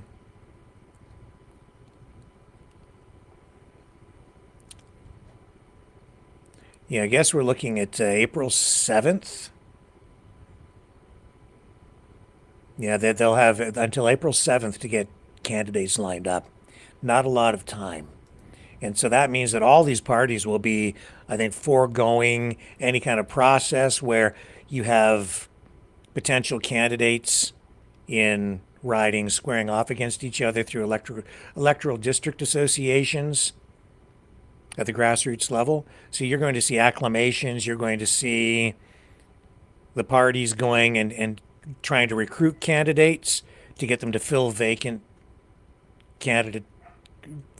roles as candidates in a lot of these ridings.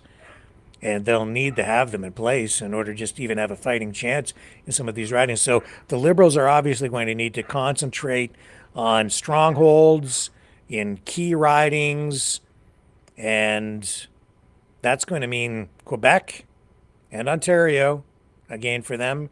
And that's where it's imperative that a party does well, because it's vote rich. You have a high proportion of, like a high concentration of seats up for grabs there. Ridings are seats. Not a lot of time. And so it's pretty clear to me then that the Liberals, Carney, calling this election in haste because they have momentum right now, largely because of what Trump has been doing, having this, I think, probably unforeseen or unintended consequence of giving the Liberals a boost heading into the election. And Carney wants to capitalize on that. Even though they don't really have the candidates in place, they're not really ready for this. I know that his aircraft, the Liberal plane, isn't even, they were hoping to have it like a vinyl wrap on it, I guess, and it's not going to be ready in time for the campaign kickoff. So they're scrambling to get this done as quickly as they can in order to capitalize on this surge in support coming from way behind, where they were really in danger of being even wiped out to the point where they would lose official party status, to now surging ahead. And if you look at the polls here tonight again, I'll just bring it up. I might have to call it back up here again. Just look at where they're sitting tonight. The 338 poll, which will become the 343 poll, because they have added more ridings now for this election. Here we go. I'll show you. So tonight the Liberals would win if they had enough candidates lined up. According to this poll, 178 ridings Liberals would carry for 178 seats. The Conservatives coming in behind them with 131. The Bloc Québécois, 25. The NDP, 7. And the Green Party, 2. Other parties like the People's Party not registering in this poll. Hard to say how much support, if any, they have, beyond what they were able to muster the last time. And they did make gains in the last election. And Maxime Bernier making the rounds on social media, podcasts, live streams over the past week. He was just on this program, as a matter of fact, about a week and a half or 2 weeks ago. And hopefully we get him back, and Grant Abraham as well from the United Party of Canada. But even those parties have some vacancies to fill in some key ridings, and we'll see how all that plays out in the weeks ahead as we venture forth into this, what perhaps the most consequential, most important election in Canadian history, the 2025 Canadian federal election. And with that, folks, we're not going to go to the phones tonight because it's already well past the top of the hour. And I wasn't really sure how long we were going to go and where this was going to lead, but I was glad we could bring you 2 of the kickoff rallies and a little coverage of NDP leader Jagmeet Singh as well. Pierre Poilievre in Ontario, Mark Carney out on the East Coast in the Maritimes, kicking off their campaigns tonight. They are off and running. And with that, love you guys. Appreciate you all. Appreciate you hanging out here with me again tonight. And I will be back tomorrow, 7 p.m. Eastern, on the flip side.